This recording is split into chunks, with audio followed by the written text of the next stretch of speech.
There's so many different ways to approach a wave, and none of them are right, none of them are wrong. It's a personal thing.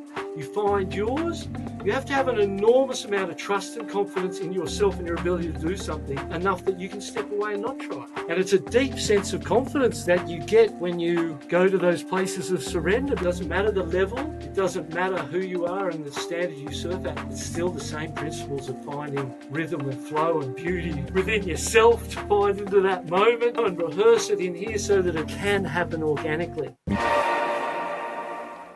Do you struggle with your paddle power? Well, I can go months without surfing and roll to pumping waves and surf 3-hour sessions multiple times a day after day after day by using the Basis Paddle Trainer. It was a total game changer for me, and it can be for you too. These things actually work, unlike elastic resistance bands. You can train your paddling anytime, anywhere, so you can catch more waves and have more fun. Just 10 to 20 minutes a couple times a week, and you're gonna be in insane paddle shape.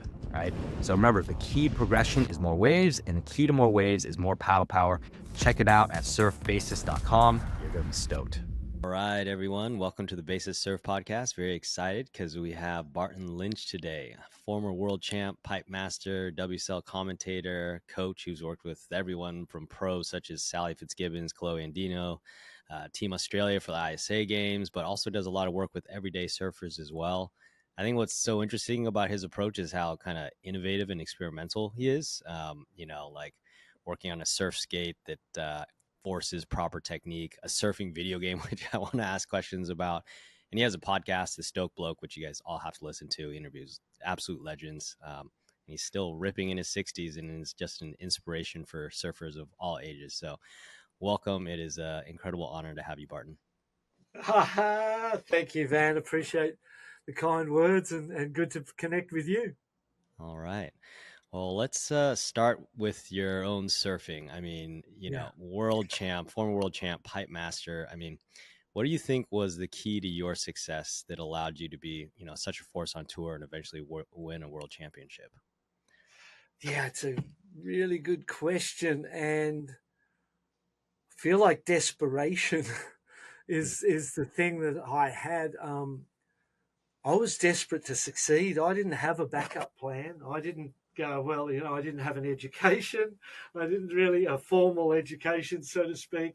I didn't have a backup plan. I was going to go surfing. I was going to avoid a real job, and I was going to go to the beach every day. And the only way to do that really back then was to win heats. Yeah. That's how you avoided a real job. And so there were early periods in my surfing where I thought competitions were a crass example of surfing, that they somehow took this wonderful, beautiful thing that you did with nature and the ocean and turned it into a sporting event with judgment or scores and money and all those things that most probably feel uncomfortable or weird about the real world. You know what I mean? Where you go, well, it'd be great if we didn't need all of those things. But then at a point I realized that, hey, it's this or, sink or swim, and you've got to have to commit yourself. So I didn't want to go to my mum for help. I didn't want to go to other people for help. Kind of been financially independent since I was 12 years old. And I was desperate, mate. Mm-hmm. I had to make that work. And I think that was one of the great motivators and one of the things that drove me to success. But at the same time, it was one of the things that made finding success really difficult because it was so important. Mm-hmm. And you were riding the highs and lows of every heat win and every loss. And it's freaking emotional. It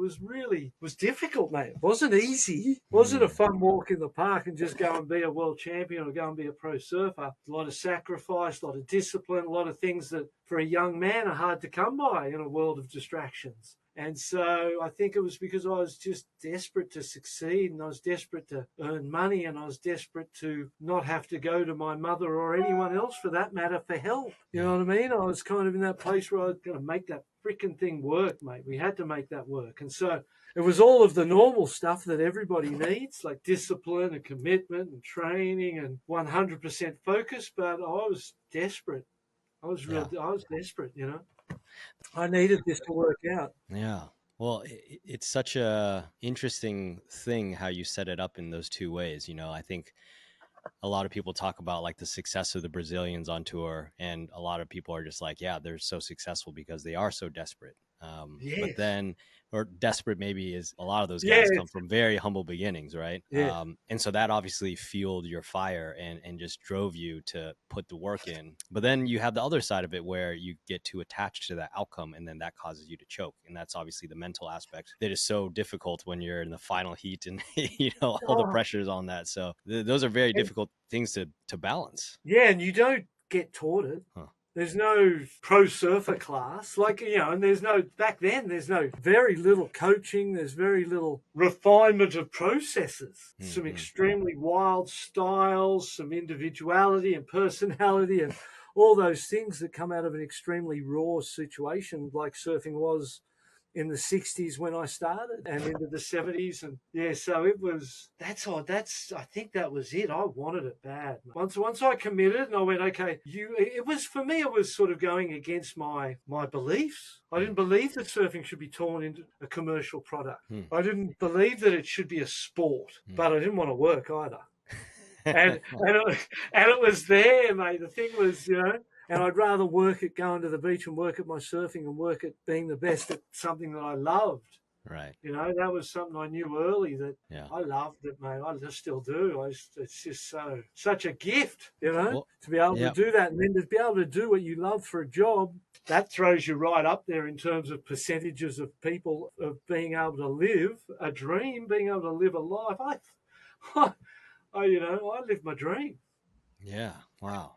Unreal. So, and maybe I didn't quite live it because I would have liked to. There's stuff I would have liked to have done. More I might have liked to have achieved. Maybe there's another world title.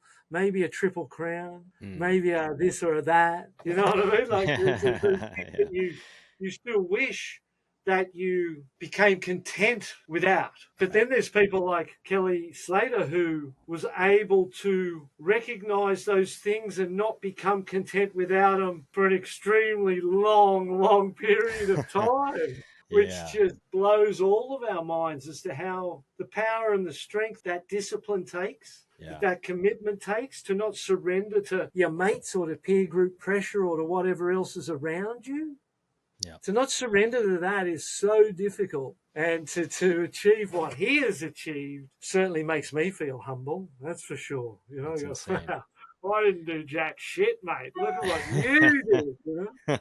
It's that's very true. Okay. So can I ask you a question then? Because you know what? Let's tackle each of these parts by itself. Because I think the first piece, just focusing on your drive. I mean, just hearing the way you talk about it is just, for some reason, it's hitting me. It's like hitting me right now. I'm like, I don't know if I want it. I feel like the level that you want it, I just feel it on this emotional level, just hearing it from you, where I'm like, oh, wow, that's inspiring to me. I'm like, and I think it should be inspiring to any surfer, whatever most of us are not trying to become pro surfers. No, right? That's right. But I think anybody that wants to surf, whatever level you might be learning to surf and you're 50.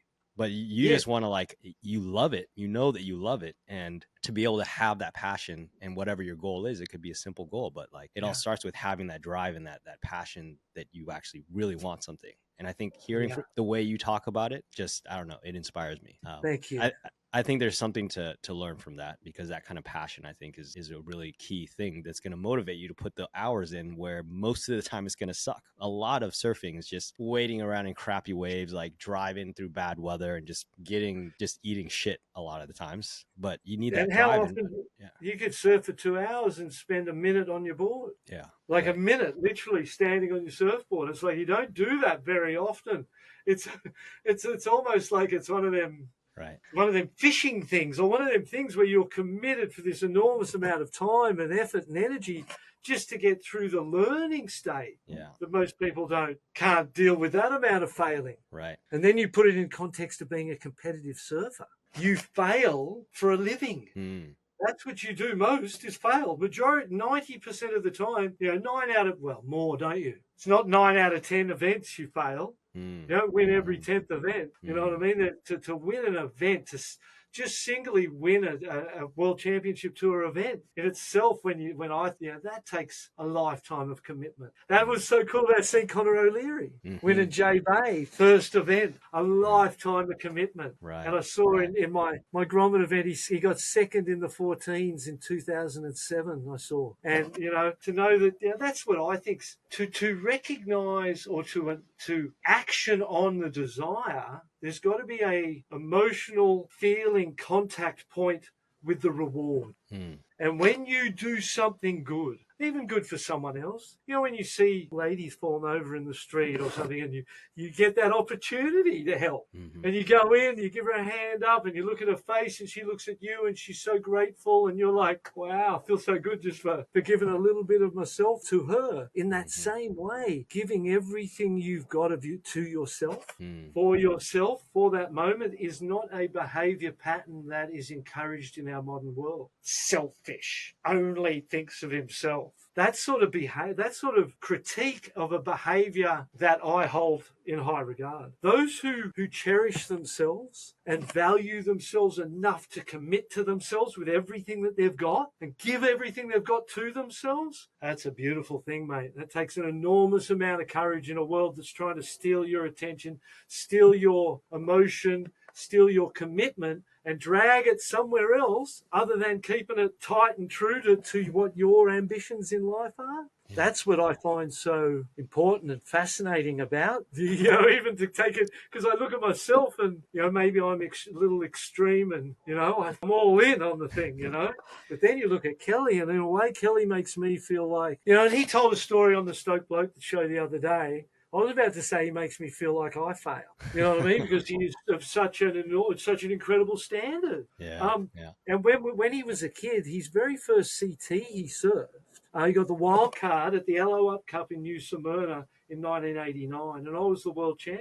But the world champ was pretty content at this point in time. And after the emotional journeys of, the first, call it 8 or, 5, what is it? 5 or 6 years of being on tour to get to that point. When I won, I was like, I can't believe it. I can't believe it. And it's kind of like, I still sit there like, I can't believe it. Wow, we got, like it was not immediate. Okay, number 2, let's go. Number 7's out there, let's go. Number 8, you know what I mean? I was like, wow, we got one.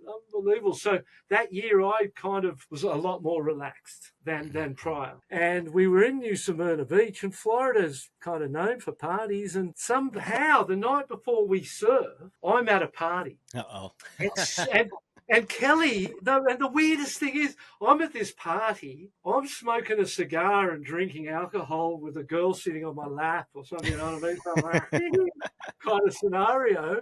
And he walks into the party and he sees the champ being a wanker. In reality, he's sitting over there fluffing about.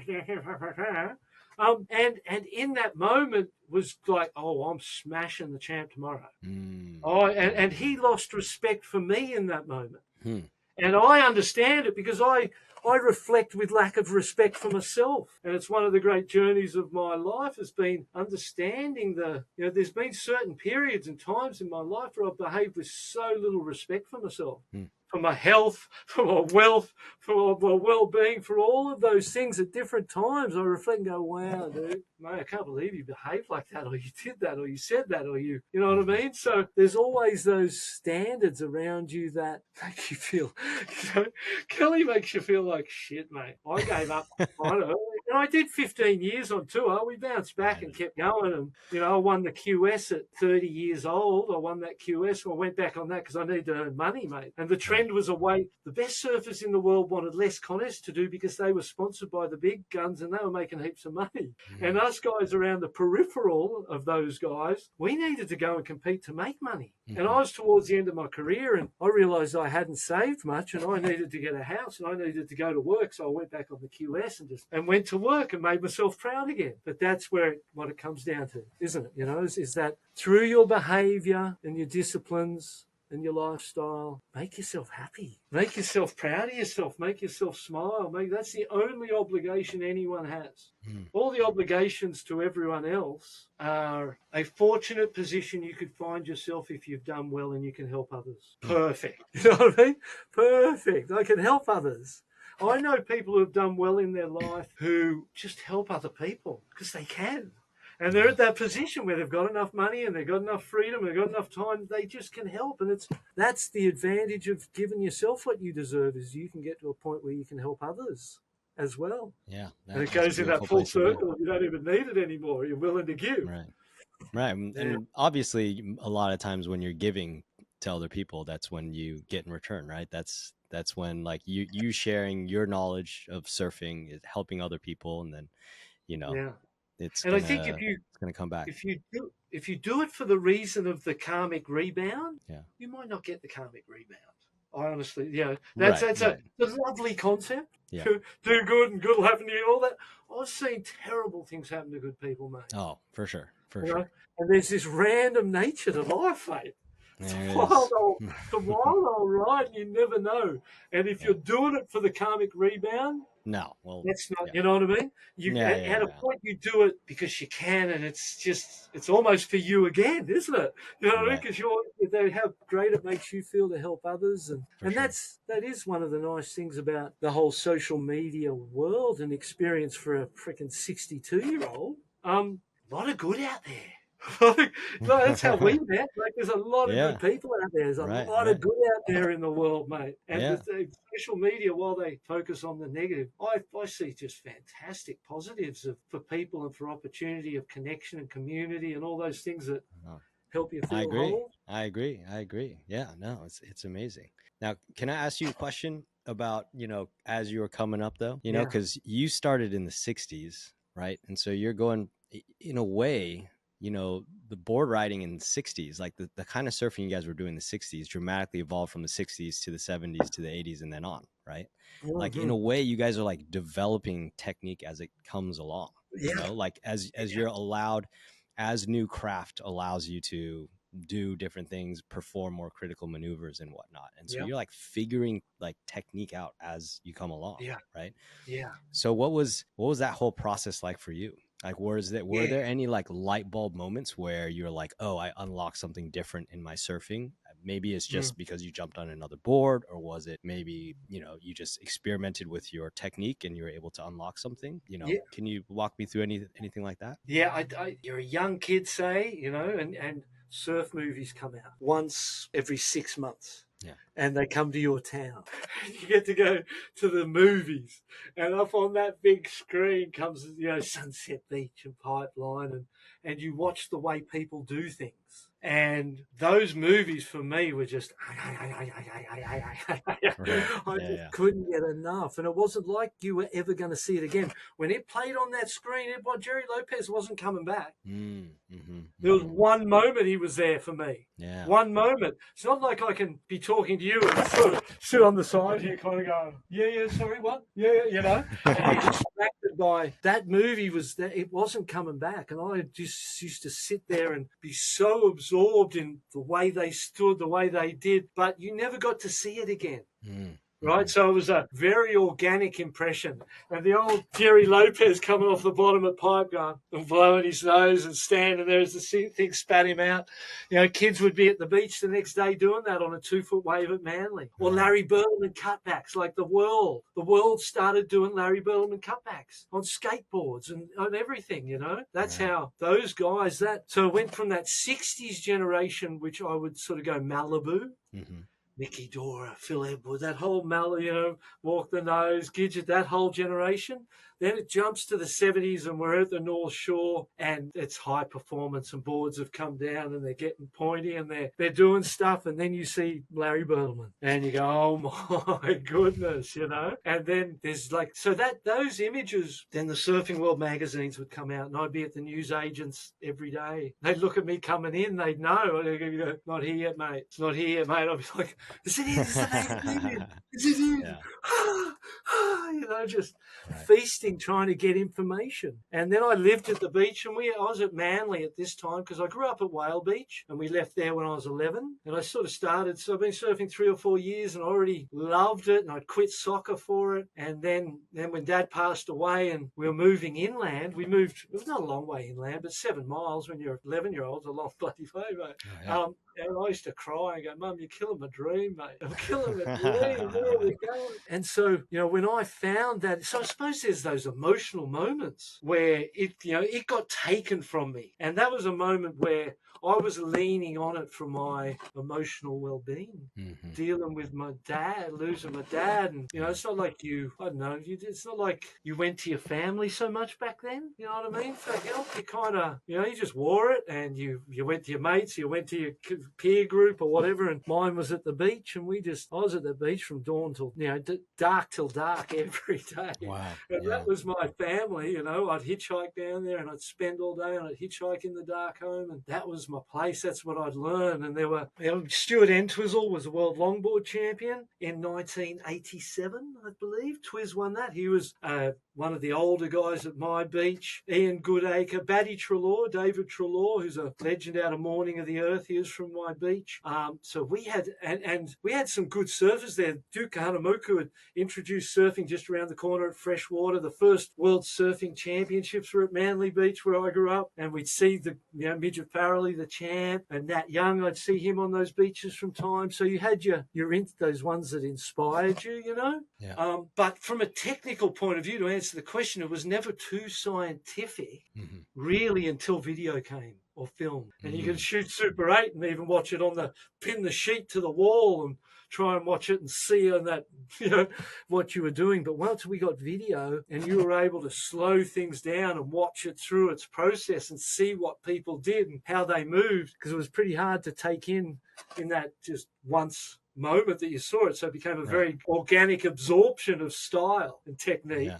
And then with video, it became a more deliberate understanding of what things did. And the 3 keys for me were upper body rotation and its impact on things. That really, when you started to focus on rotation and really drive into rotation out of the bottom, you're squaring up bottom turns and getting up into parts of the wave that people hadn't been in before. And that was the mission of that time. We weren't really, it went from, Wayne Lynch, say, as a leading example of squaring backhand turns up and getting up into pockets and surfing tight in the pocket. Our goal was to just get back in there tighter, square that bottom turn up more, and be so vertical and get as much of your board as high up and as vertical and tight as possible to the lip, and do that repetitiously, get a few of them going back to back and create some rhythm, and we still see it score today.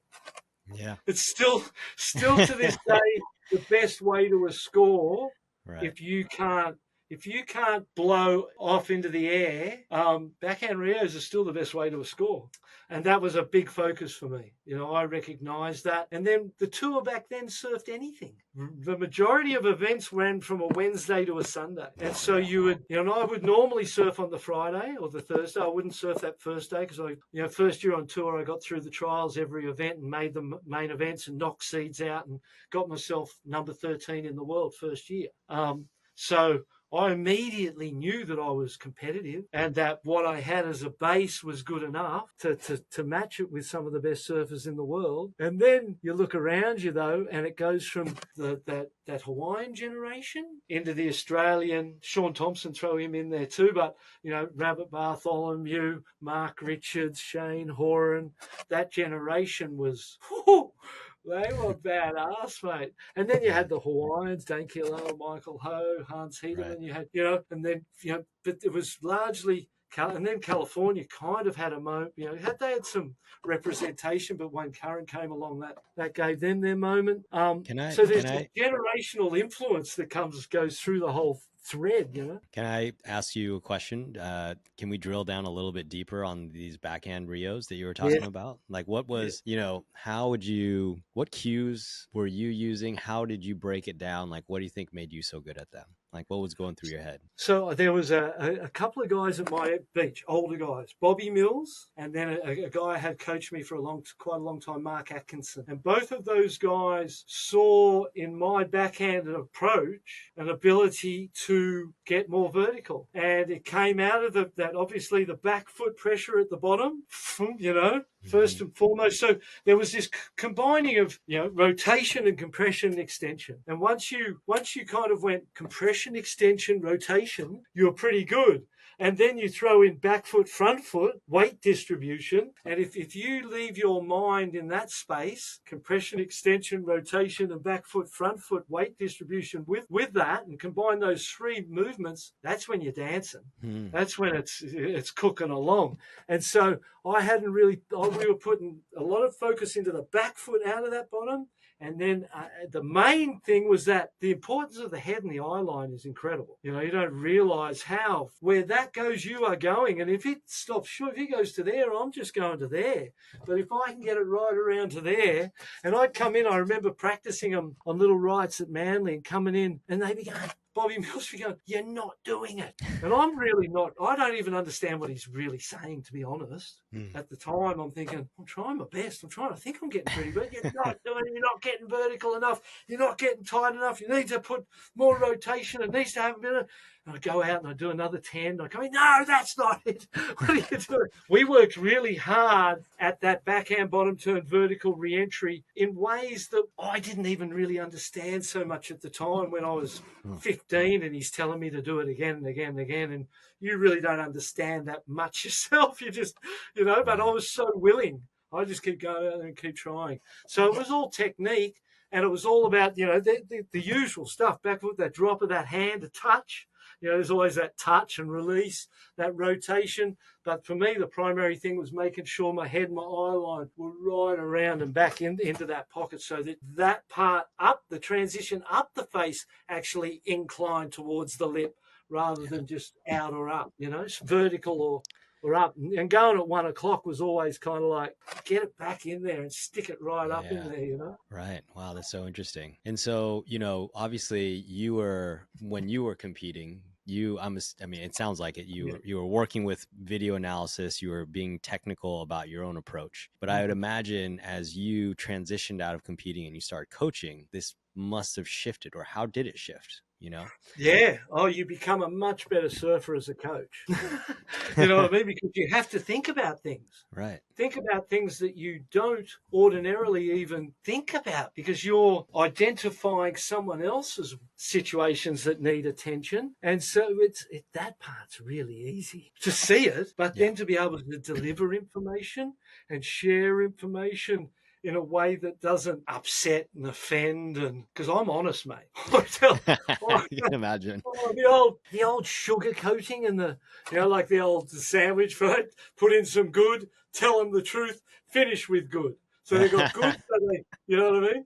You give them good so that they open their mind and their heart to listen to you, because they've got some compliment first. Then you give them the meat of the subject, and then you got to finish with some coating too to make sure that they walk away feeling good about it and don't get caught up in it. And that's, I suppose, as a coach, that was my weakness, was my old school ways and lack of understanding or consideration even for the emotions of an individual. I just figure you get over that shit. That's just emotion, mate. You got to deal with that. You can't be bogged down too much and worry about this or that if you're going to, 10 years later have done 300 events, of which you lost 287. You know what I mean? Tell it to me straight, mate. Don't mess around. So that was always, it's a real delicate situation, delivering information to people and being able to get it in so that they hear you and don't get caught up somewhere along their line of interpretation because of their own shit and their stuff, So in the end, the thing for me became, in my 15 years on tour, I went from trying super, super hard to not trying at all. And the results, largely in lots of ways, were remarkable. It was so difficult doing it the original way. I wanted everything to be perfect. I cleaned my leg rope and the wax off my leg rope, made sure my leg rope was clean before every heat. Check every knot on that leg rope cord. I used to clean the wax before every heat sometimes. New wax job for every heat. And I'd be 10:30 at night, and I'd wake up and go, oh, fuck, I didn't clean the board. And I'd get up out of bed and turn the hot shower on and clean my board at 10:30 at night instead of sleeping because I was so superstitious. And I needed everything to be perfect.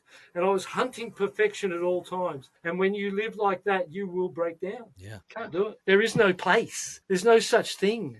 And you're trying to do what you've been, it's part upbringing, part education, part lifestyle, and you're trying to live a certain way that you think will deliver success on what you've analysed, and at a point in time, that part is essential because it creates the base foundation that growth can come on top of. But there's a different way of learning and a different way of doing and a different way of treating situations that I learned towards the end of my career when really, there were some periods there partying where I had great success and was astonished that one could win a heat without sleeping. This just happened. This just can't be right. And there were periods in my life where I would judge my opposition because of their behaviour. And I'd look at the way, they might have been up all night at a party and they have been, and you've got them in the heat. And you're like, I'm smashing them. My karma's on my side. I did the right things. They did the wrong things. You go out and lose. You're like, this isn't fair. This isn't right. This isn't. And the tour itself and competition will challenge your value system until you surrender. You know what I mean? You only lose until the point where you give up. You go, you know what? I'm never winning. I'm never getting past ninth, or I'm never going to win the event, or I'm never going to. And you think that to yourself, and you start to think, maybe I'm never. And all of a sudden, you go to the next event, something happens. You go, oh, far out, it happened, and you were different. And so there's this recognition of self and the fact that if you're always different, your environment and the stimuli of the environment you're in is always different. Why is one trying to find one approach that always works? You know what I mean? It's always different. No one approach always works. And we as competitors and coaches and people working in that space are trying to find a definitive way to do it so it works all the time. Right. And it doesn't exist. It's like the place of perfection. They don't exist. And when you surrender, there's enormous learning in the surrender because you drop your shit. And when that's gone, the mind's able to see situations. So I learned from competing. I went out in heats. There was a heat in Brazil. I'd flown there all the way to Brazil. Damien and I were number 1 and 2 seeds. He was in heat 8, number 1 seed. I'm paddling out. He's paddling in, having just lost to a Brazilian wild card. And he's going, I'm out of here. And I go, just wait an hour. You know what I mean? I go, I might be coming with you. And I go out in that heat and I lose to the Brazilian wild card. And we go, it wasn't even in Brazil for 48 hours, 24 hours. Mm-hmm. In and out. And I didn't care. I wanted to go home more than compete. So you get to points on that tour when you're doing as many events as we were for as many years. I was never in one place for more than 3 months in 15 years. Wow. And when you go 2 weeks at home, 6 weeks out, 1 week back, 3 weeks out, 1 home, 2 out, 2 home, 6 out, back for Hawaii was the 3 months. That's where it was. We're never in Australia for 3 months. And so for 15 years, that was life. Like just flying around the world, getting judged, failing consistently, trying to find your way through it and trying to create success. And I had the light bulb moments you ask about. I had so many of them. Yeah. So many of those moments were in a boing. Oh, maybe I'll try that. I'd lost to Curren like 7 heats. The first 7 heats against Curren in a row I lost. I couldn't beat him. And every heat I went out the same, super focused, super competitive. He'd look at me, I'd fucking growl, mate. Shake it, fucking tell that guy, no, mate. Let's go, come on. And go out and lose. You get me time and time again, you're so aloof. Oh. And it was so, it was so, and it was so off-putting.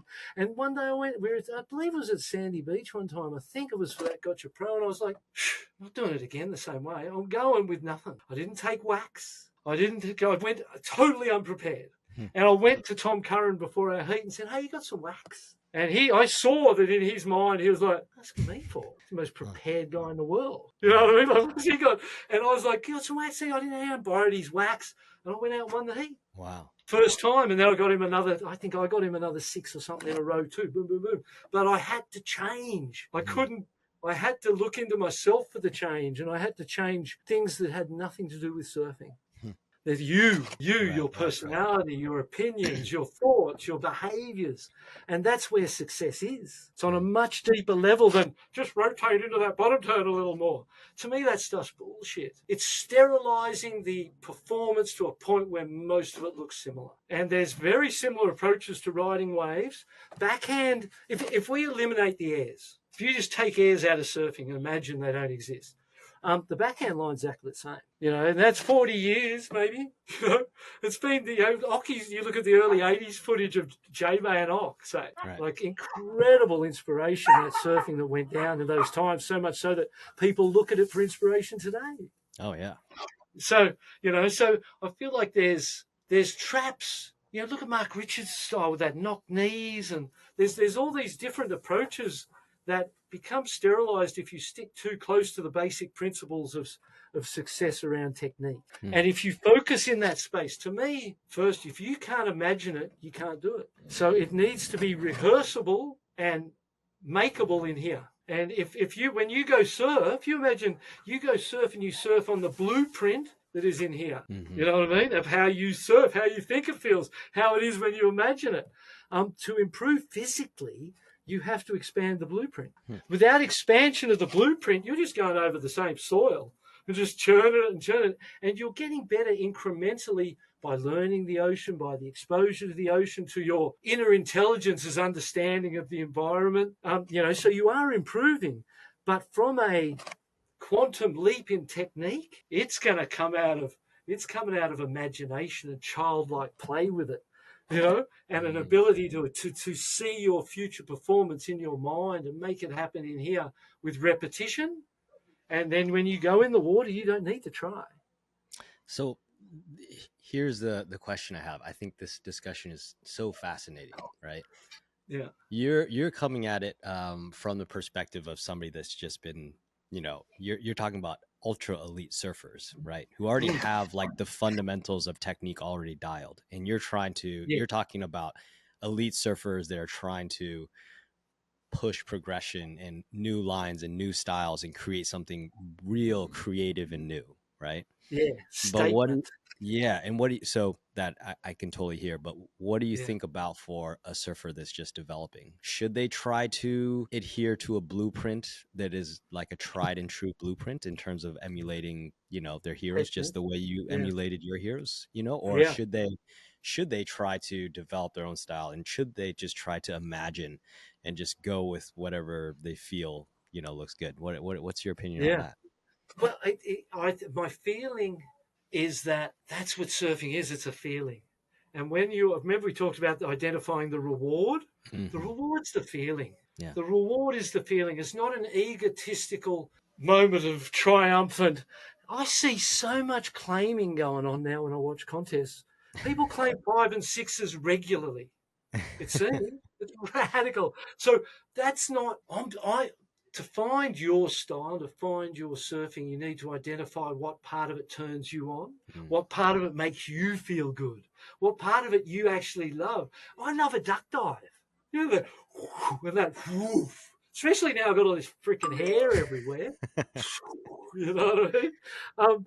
And so there's things that you love about it and feelings that you get out of it. And so I would take those feelings that I like, and I take those feelings and those maneuvers from those feelings, and I mentally rehearse them and I practice them in my head. And so for recreational surfers, and that's my favorite type of person to work with, because it's not result based. It can be feeling based. If you're working with a competitor, it's result based, mate. The judges tell you. The scores tell you, the win or loss tells you, and that's the judgment of your progress. Falsely. The judgment of your progress, and then you're wrapped up in that world, and that world owns you, and it's got you by the neck, and you're just a little puppy getting led around contest to contest, just trying to find success. You know what I mean? But if you find the love and the joy and the feeling in it that you like, and I suppose that's what the world resonates with Mikey February on so much. Because Mikey just puts himself into places where the wave makes him look good. And that's one of the drills I do is this gears thing. And first gear in this drill is just 50% energy and 50%, like 100% consistency. You don't do anything you're going to fall on. And you just surf at 50% energy. Super hard to do because the ego and the drive and everything you try. But when you slow it down and you surf in first gear, you find the energy. You have to find the energy or else you lose your wave. And instead of your ambition and your ego and your drive and, I'm going to do this, that might not even be appropriate to the wave you're on. Right. Your dance partner might be going, we're going to tango, and you're jumping all over the, So you need to connect with the dance partner, know what suits it, listen to it, let it lead, and you just put yourself in good places and let it lead. And that first gig gives you that opportunity because of the lack of ambition in it. For most people, it's going backwards and they can't even do it because they're so programmed at a certain level of surfing.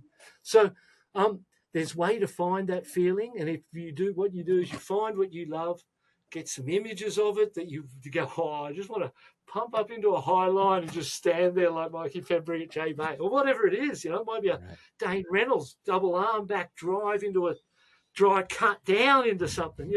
There's so many different ways to approach a wave, and none of them are right, none of them are wrong. It's a personal thing. You find yours, but the key is you need to mentally rehearse it. You need to make it second nature in here so that when you're in the ocean, you're not trying. And that's when the best competitive surfing happens. It's when you go out there and you are sidetracked. There's a history of success happening around partying and alcohol and stuff, where they're the stories that people love to tell, you know what I mean? He was up all night, he went when the corners today, But it's not because he was up all night, it's because he disengaged his ego and his traditional energy by saturating it with alcohol and partying. It had no energy to get involved. He just went out and did his thing. And it's very pure, it's very clean when it's like that. And it doesn't matter who you are as a surfer, in my mind. It doesn't matter the level. It doesn't matter who you are and the standard you surf at. It's still the same principles of finding rhythm and flow and beauty within yourself to find into that moment, and rehearse it in here so that it can happen organically, So that's where I think I spent a lot of time imagining success. I spent a lot of time imagining maneuvers and trying to visualize progression in my performance while I was into it, while I was living deep in that space. I honestly believe you can get better without surfing by doing that. If you have the choice, if you had the choice to go surfing or visualize, and you go, I'm kind of tired, the waves, whatever your reasons are, the visualizing will be more profitable than just going over the same blueprint that you've been going over for the last 5 years without expanding the blueprint and creating. Because this is my one, man. Look at that. Someone explain that. How the fuck? I can talk to you, hold a conversation with you, put in the most subtle request into this intelligence machine that's so freaking smart and so clever and so capable, way beyond my ability to even comprehend. And I just send this subtle input, nerves, tendons, muscles, all this shit goes to work and just starts going, is that what you asked for, boss? I go, yeah, perfect, mate. Unreal. How did you do that? I have no idea how that happens. So my thing is that we have inner intelligence that has come through millennia, forever, the eternity of mankind on the face of the planet, that is in us. Every piece of that intelligence microscopically exists in our DNA, this history of success, of mankind finding their way to the top of the food chain and creating lives of comfort and fucking a whole heap of stuff up at the same time. But there is an overwhelming amount of good too in that. So I'll stop waffling, but that's, I honestly believe that we're way smarter than we are, than we give ourselves credit for. We think we need to be in control. We do not. With the correct preparation, the correct blueprint development, the correct programming of your computer, you don't really need to do much at all, mate. Just get the fuck out of the way and let it do its thing. Because this thing's ready to go. It's so capable. It's so ready. And so I believe that's the case for all of us. And that's when someone comes and they go, oh, how's the fun? And I go, I really don't care about it too much. Pretty good. But if I can, and it comes down to this, when you go to a movie and sometimes you forget they're actors, you forget you're in a cinema. You are transported by the performance of the actor. And the simulation of life, of existence, the purity of the actor's delivery of his role and his line. If it's, say it's Russell Crowe and his Spartacus, if he goes to work going, oh, Russell Crowe going to play Spartacus today, hey, I'm Spartacus. If we don't buy it, we feel the fragility in the delivery. There's just no connection to the audience. But if he's spent the time, mate, he ain't Russell Crowe. Right. He ain't been Russell Crowe for a week. You don't even know who Russell Crowe is. This guy's a beast. He's Spartacus to the core, mate. And that's the key. That's the key, mate. Method acting, this concept, and I got that from Peter Druin, the creator of man-on-man surfing, the original Stubbies Pro. Westerly Windina, when he decided that he was not who he thought he was originally. And so he's been through. I got Peter Druin to coach me because I thought he invented it. If he invented it, he'd have interesting ways to play it. So and his thing, his thing was method acting. He was trained as an actor at NIDA, an acting school in Australia. And he was the first guy that introduced the idea of method acting. And being so deep and absorbed in your role that you have no doubt. And that, we're at Bells Beach. And he said, a little fibro shack, 1983, 84 maybe. And he goes, I want you to be a leopard. I want you to crawl around that floor like a leopard. And I'm thinking, I look at him and think, dude, things are getting weird. I want to surf better. I want to be a freaking leopard. I don't get you. Stop it. You know what I mean? It was my kind of the door, and but I want to win, mate, and I'm desperate. So I'm so desperate that I'm down on the ground, and I realise as I'm trying to be a leopard, fuck, it's hard to go down to the ground and move like a leopard and have that. Lose your self-consciousness, lose your doubt, lose your judgment, lose all those things that are inhibiting your performance to be a leopard. Exactly the same thing as surfing. Wow. You know what I mean? Exactly the same. And that's where I was coming from, is that all the improvements inside, the massive improvement, the growth spurts, the light bulb moments, all of that, they come from, in my mind, from going in, not from going out. And when you go out, and this is a whole another lesson or thing that I teach, is that difference between thinking and feeling. Because to be able to understand and action what I'm saying, you have to have an enormous amount of trust and confidence in yourself and your ability to do something enough that you can step away and not try, and trust and actually believe. And it's a deep sense of confidence that you get when you go to those places of surrender, because, I went there because I had no other choice. I was just losing. I had to try something different. Let's not take wax today. Let's go ask Tom Curren if we can borrow his and just see if that has an impact. Something that simple.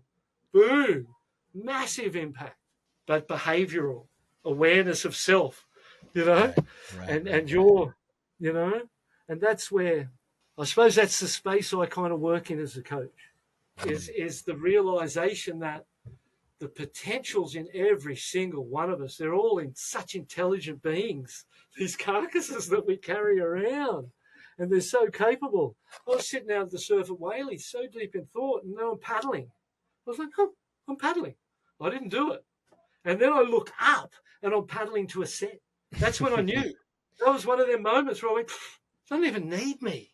I'm sitting here thinking it's laid me down and has me paddling to a set without me even being involved. Such is the level of intelligence that exists in there. And if you tell it what you want, same with manifestation, I suppose, as a concept, same kind of deal. I feel like there's incredible intelligence that we've been brought up not to recognize deliberately. I believe we're brought up in ways that are designed to create good slaves, good workers, not entrepreneurial, free-thinking, free-spirited, rebellious young individuals. Exactly what they don't want. We need some slaves in that factory, man. They'll repeat this after me, you know. And I can't say. So I feel like that's the journey. That's the wonderful journey, is this journey of self and personal evolution, and the ability of your consciousness to allow you to go to other places, to your dreams, you know, even beyond them. To realize that wasn't a dream. I didn't know I want more than that. Are there any ways that would help you access this state that you're talking about? You know, one of the drills that you said was, you know, surfing at 50%. What's another concrete way somebody that's listening to this podcast can try to access that state and let that intelligence just come out of them? Stop. Just stop. For me, it's shut up. You know what I mean? For me, I've got to shut up, stop, sit, and not try. Because I'm always trying, mate. I try, you know, I recognise this is so it starts with gratefulness. You know, I'm so grateful for this opportunity. So grateful to be alive, mate. My dad died, you know, when I was 11, so he was 41. I've got 20 more than my dad. I've got kids and grandkids, and, you know, chokes me up to think about. I'm so grateful just to be here, just to have the chance to talk to you, mate, and then to be able to, you know, to use surfing as a tool to create a life for yourself. What a gift that was. What a unique, so proud that I was able to not even live at the beach, but still, you know, through commitment, make that happen. So it starts with gratefulness and recognizing the opportunity. You know, when you and then the stark comparison is the kid at a sporting event who don't get off the bench. You know, they're sitting there on the bench, and all I want is for that kid to get, and they're not even my kids. You know what I mean? I'm looking at those kids and I'm going, give him a chance, let him off the bench. Give him a run in the game. Just give him a run in the game. That's all they want. Don't need to be good. Just give him a run. That's where the kids that got off the bench. As our parents engaged in sexual activities throughout history, only a few get off the bench, mate. And we got off the bench and in the game of life. You know what I mean? That's it, mate. So I start with that gratefulness. I just go, yes. And I'm 60 and I've got kids and grandkids and I want a chair. What? How can this be so good? You know? So I start from there, and then I've got to just stop thinking, stop trying, shut up, close my eyes, and I meditate. I love meditation. It's something that I found young. I'm very ill-disciplined at it. It comes and goes. It's really hard to create. I've done periods of decades where I've done half an hour of yoga and meditation every morning and evening, every day and then you find yourself up with kids and you run around and you don't even think of yourself for a week. Yeah, you know what I mean? So for me, just slowing it down, stopping and just listening. It's all in there. All the rest of it's designed for you to not hear this. The coach's job is to coach you into a position where you don't need him. The quicker, the better. You know what I mean? That's the coach's job, is to give the person the tools and the happiness and the whatever they need to be able to run their show themselves. Because when you're out in the water, you can't get, you know, they're looking in and the coaches is pointing, I've done it. That's horrible. I hate it because I don't know what's happening next. No one does. The coach is telling you the strategy. You got to go there and sit here, and then we go, no. That strategy, he's pulling that out of his backside half the time, because no one knows what's happening next. No one knows. You sit at trestles, no one knows what the next half hour is going to do. And the best person to judge it is the guy sitting in it and feeling. And when you can differentiate between yourself thinking and feeling through the disciplines you've created, and then you're able to silence the thinking to allow your thoughts to come up to you. If it's what board do I ride? You imagine what board you could ride. You could go to the tide, check the tides, know what the impact of the tide is, what the weather forecast is going to do, what other people rode in previous heats, what your coaches rode, what you think's good. But I'm later in the day, so maybe, you know, who knows? I don't try. When I've got a question, I go, what board do I ride? And then I don't try and answer it. And I go and do something different. Fold the clothes, whatever it is, do something different. At a point, 6-3, and it pops. And I feel it come up. And it pops as the answer to my question.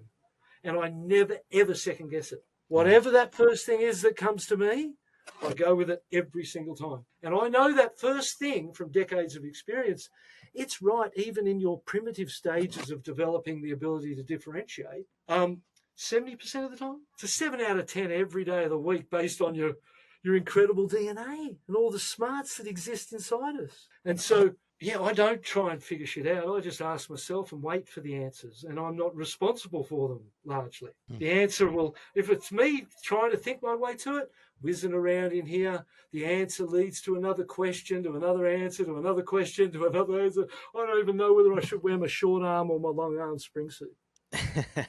I've been that confused before heats. I've been before heats where I haven't known what wetsuit to wear. Wow. And at a point you go, you're a fucking idiot. Stop it.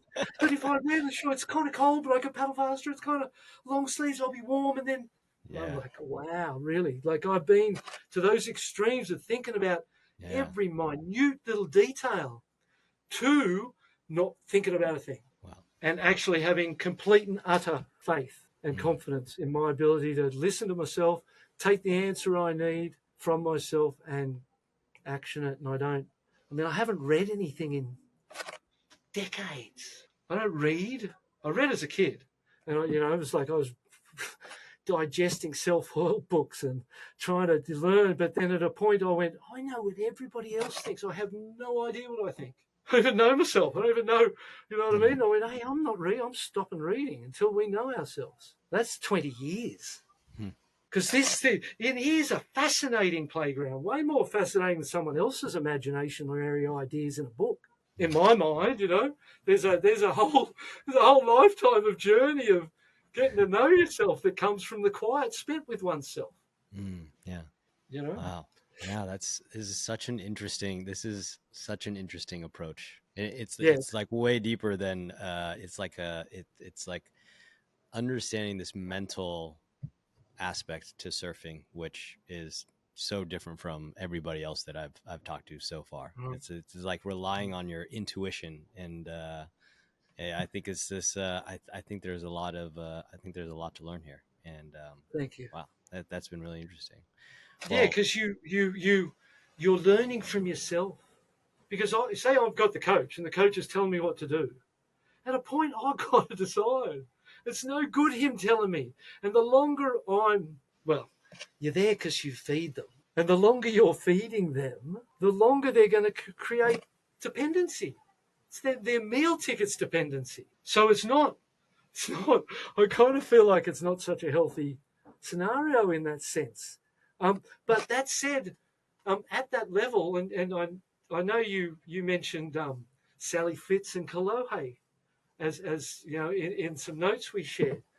And before we started, I sort of shared with you how my experiences with top-level pro surfers have been super interesting, but emotional, I suppose, in the way that communication is not really there. They want a key. The top pro surfers in the world want a key. They want you to give them the key, and they want to go, I'm winning. And it's on. They're good, and you stay right there because I'm winning. Don't you go anywhere because I'm winning. Let's go. What did we do? Oh, we had breakfast then, and then you stretched. Remember, you had stretched before. Oh shit! Don't do it around the wrong way. They're looking for these concrete ideas of success and what they come off, and that in itself makes you vulnerable because you're not flexible. You're not able and ready for anything. It doesn't matter. And the best strategy in my mind is no strategy, because the strategy blinds you because you're looking for a certain thing, game plan A, game plan B.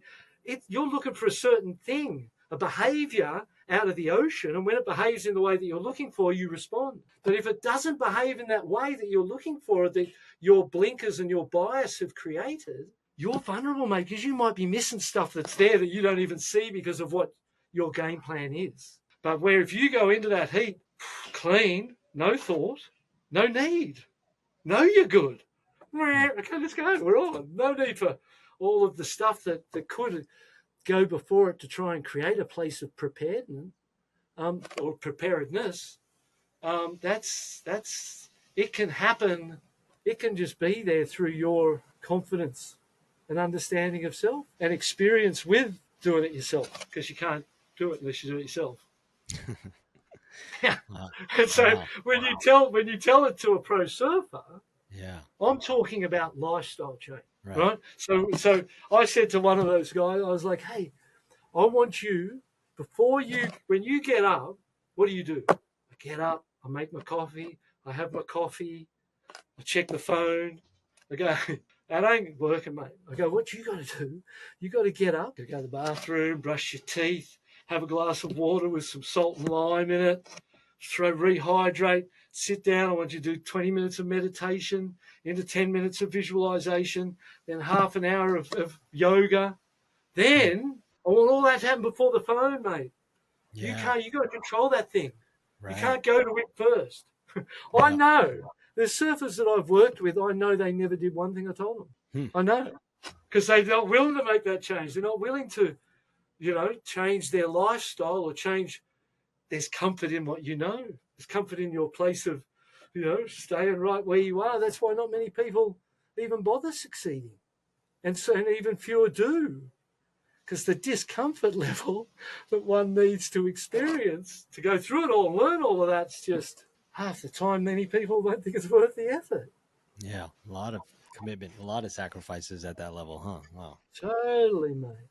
You're not going out with your friends. You're not, what means more to you, surfing or me? I had several girlfriends ask me that one along the way, You're like a 17-year-old boy and you're in a long-term ride and you go, what means more to you, surfing or me? And you go, no, you can't ask the two. They're two completely different things. You can't ask. That's ridiculous. What means? Surfing does, okay? Surfing does. That's my life. Okay, surfing's my life. That's what okay, we click. Over. Oh my God. Yeah. That's I didn't party. I lived my life committed to the dream of this thing. That's what it takes. That is what it takes, man. And it's, hey, I don't know that much feels better. I surrendered to peer group pressure and to drugs and alcohol towards the back end of my career, and then early days of retirement. I had problems too. I had my own problems with that shit. And surfing meant more to me. In the end, I couldn't sleep in another day. I couldn't stay up all night and sleep all day and miss another swell. I just couldn't look at myself in the mirror anymore for who I was and what I'd become and what I was dependent on for a good time. And really, I saved myself. I never had to go to counsel. I never went to counseling or to, whatever. I just went, hey, if we can one by one chip them habits away and end up just surfing, and I think that's where the longevity has come from, because no one does well out of the alcohol and the drugs. No. That shit's. And then we got, in large ways, our culture, which has a very deep, dark history rooted in it, created its rebellion in a lot of ways, and positioned us even to this day where we kind of sit as we're getting dragged into the mainstream. We still kind of hang on the outskirts a little. Yeah. That's people like it because it was cool. You know what I mean? People like surfing because it was cool, mate. It was so different. It was like, oh, wow, it's so different. So. Yeah. Wow. Well, we are coming up on an hour right now. This was such a fascinating conversation with you. I mean, we could go all day, but I feel like we should. I'll definitely have to have you on again. But we do have to work towards finishing up here. Are there any last shout outs? Anything that we should mention? I mean, we didn't get into the video game. We didn't get into, I notice. Well, so first of all, maybe let's just do a couple quick shout outs, and maybe we can get into that in more detail in the next podcast. But you have a surfing video game coming out, which is very interesting. I mean, this is probably like one of the best ways to visualize, right? Like you talked a lot about visualization, right? This is like I don't play video games. Yeah. And they're a couple of brothers from Perth, Western Australia, Bungara. They came to me and said, hey, we're building a surfing video game. We'd like your help. I was like, sweet, yeah, sure. And so I connected them with the brands, connected them with the surfers. We signed signed 7 surfers to the game who, in that period of time since, who knows how many years ago it was when we first started on that program. It's got to be 6 years ago, more maybe. Nathan Florence, Clay Marzo, Yago Dora, Solly Bailey, Vahini Fierro, Mahina Maeda, and Felicity Palmateer. And all 7 of those surfers have just taken their lives and their careers. There's Olympians. And, right. It's so cool to have, chosen people who I really respected and people I was like, that guy, And so in the end, they go, and we want to call it Barton Lynch's Pro Surfing. And I went, you're kidding. You've got to be able to get a better name than me. Seriously. That's how I was. Like, I didn't get it at all, mate. I was like, you're crazy. Let's talk to John. Kelly's already had a game, but we talked to Kelly, see if he wanted. I spoke to John. And they're like, mate, you can't have a name that you've, tried and tested. Yeah. The name's been there for 40 years or whatever in surfing, and we love it, and we want to call it Barton Lynch Pro Surfing. And I was going, wow, I'm tripping on that. So I still am tripping on that, and it's hard to believe that your name's on a video game, but it's a project that I love, and we work at just continuing chipping away, creating a better and better game as we go with the feedback and the great people to work with. And then I have Blast Off, which is my kids' event. I started it in 2005, so this year's our 20th anniversary. And the original idea there was when a kid goes to a surfing contest and he goes out into his heat, first heat, 2.33, 4.67, 2.78, 3.95, 9.26, 6. That's all they hear, right? All those scores getting read out. And then you came 5th and you're out. That's what they got. And I'm like, this is just a terrible way to introduce kids to surfing events. And so we created an event where the kids surfed 3 times before they were eliminated. We never scored a single ride for 3 days. And all we do is watch them and coach them. And all of the judges were ex-pro surfers, coaches, people of reputation who I respect. They would sit there and, we ended up having 330 kids do it every year. Went for 4 days. It was the biggest family surf festival in Australia. And it was ripping along. We did 15 years down there. And we had an international, back to the coaching. So the kids would come in, they would get a paragraph of coaching of what they did right and wrong. They would go to the Hurley Surf Club van, watch their heat on video, and have the coaching explained to them by coaches. Then they would go home and come back and do it again. And then they would go home and come back and do it again. And all the kids surfed 3 times, and they got coaching every heat. And then we added up, they got placed in, 1st to 6th, but because you were there for 3 days, it didn't matter. Every 6 got treated the same way as 1st.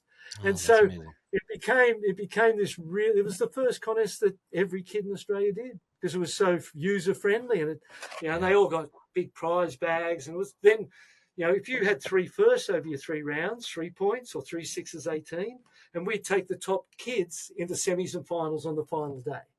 And those kids wanted to win. They wanted competition at that stage. And it became, the first year, Tyler Wright won it, Mikey Wright won it. Molly Picklum is a previous winner 2 times. Wow. All those kids out of Australia all have Blast Off history. They'd all grown up in it.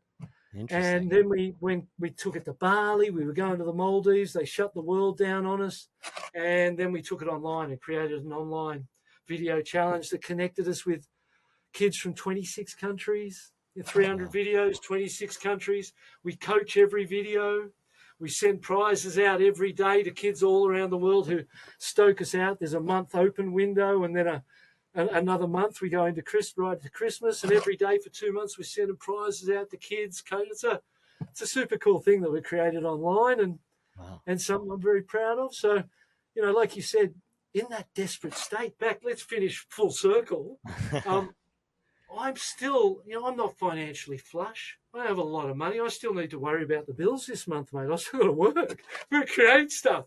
And so because I've chosen to work for myself all my life and turn down some really wonderful positions over time just to maintain my integrity and not get sucked into the machine, that's, I've sort of, it's still desperate times, but in those desperate times, you create stuff. You're creative, you build things, you make stuff. And there's a positive side to it that, you could be loaded and flush with dough and just sail around on boats, but maybe you're not as creative and genuine in your pursuit of stuff because you got to, So the desperate times still prevail in a way that's extremely positive, most probably just like it was all the way back then. Oh man, obstacles the way. That's a saying that I repeat to myself all the time. Yeah. And they're going to keep popping up. And that you just keep one step in front of the other and, believe in yourself. That's, I'm going to finish on one. Confidence is a manufactured state of mind based on your upbringing, your beliefs, what you need to do to allow yourself to feel confident.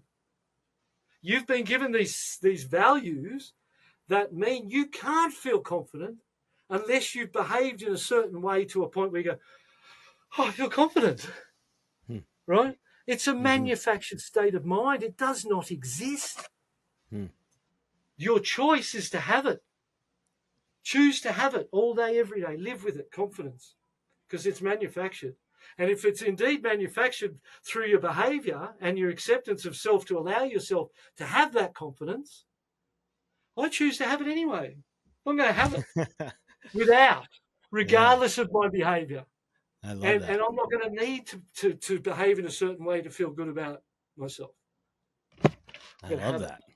I just want to have it too. I need to hang out with you more. Just give it to me. I'm just gonna let it out. I love that.